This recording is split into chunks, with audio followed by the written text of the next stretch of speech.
सुनो, उल्लू ईरानी में क्यों रहता है? इमाम जाफ़र सादिक अलैहिस्सलाम के पास एक शख्स आया और उसने यही सवाल इमाम जाफ़र सादिक अलैहिस्सलाम से किया कि उल्लू वीरानी में क्यों रहता है। तो इमाम जाफ़र सादिक अलैहिस्सलाम ने फरमाया कि उल्लू एक ऐसा परिंदा है जो इंसानों से बहुत ज़्यादा मानूस था। ये इंसानों के साथ रहा करता था, इनके घरों में रहा करता था। इंसान इसे बिल्कुल ऐसे पाला करते थे जिस तरह आज के दौर में हम परिंदों को अपने घरों में पालते हैं।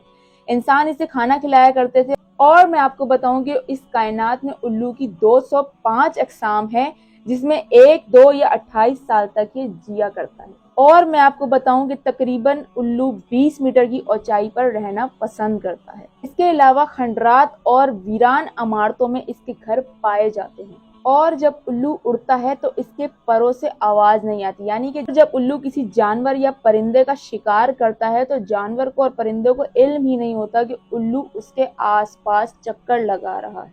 और अगर कोई सफेद उल्लू आपके घर पर आ जाए तो ये खुशनसीबी की अलामत है, या फिर आपके दरख्त पर आकर बैठ जाए या फिर आपके घर पे आके बैठ जाए। और जिन लोगों का ये वहम है कि उल्लू एक मनूस परिंदा है, तो आगे जाके आपको पता चलेगा कि इमाम जाफ़र सादिक अलैहिस्सलाम ने इस परिंदे को बिल्कुल भी मनूस नहीं कहा। और आपके लिए ये भी जानना जरूरी है कि उल्लू कौवों का बहुत बड़ा दुश्मन पाया जाता है और कौवे भी उल्लू के बहुत बड़े दुश्मन पाए जाते हैं। उल्लू सारी रात जागता है और एक ही जगह पर बैठकर चारों तरफ देख सकता है। उल्लू ज्यादातर घने दरख्त और देहातों में पाया जाता है। और सबसे जबरदस्त बात कि उल्लू की गर्दन में 14 हड्डियां पाई जाती हैं, जबकि इंसान की गर्दन में 7 हड्डियां पाई जाती हैं। इस उल्लू की गर्दन में 14 हड्डियां होने की वजह से उल्लू चारों तरफ एक ही जगह बैठकर देख सकता है। अब बात खुदा की बनावट पे आ जाती है, यानी कि गौर व फिक्र पर आ जाती है कि अल्लाह पाक ने किसी भी मखलूक को बेमकसद खल्क नहीं किया।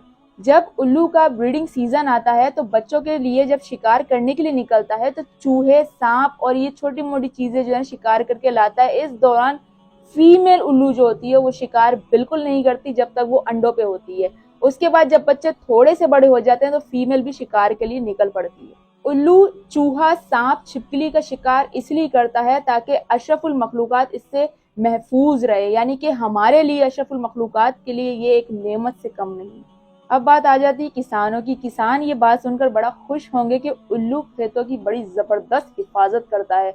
खेतों को नुकसान पहुंचाने वाले जानवर, परिंदे और हशरातुल अर्ज को खा जाता है, इसलिए किसानों का दोस्त भी कहलाया जाता है। अब आ जाते हैं उस शख्स के जवाब पर जिसने ये सवाल किया था इमाम जाफ़र सादिक अलैहिस्सलाम से कि उल्लू वीरानी में क्यों रहता है। तो इमाम जाफ़र सादिक अलैहिस्सलाम ने जवाब दिया कि उल्लू वीरानी में इसलिए रहता है कि जब इसे मालूम हुआ कि इंसानों ने नवासे रसूल को कत्ल किया है तो इसने बस्तियों को अलविदा कह दिया और इंसानों से नफरत करने लगा और वीरानियों में जाके बैठने लगा।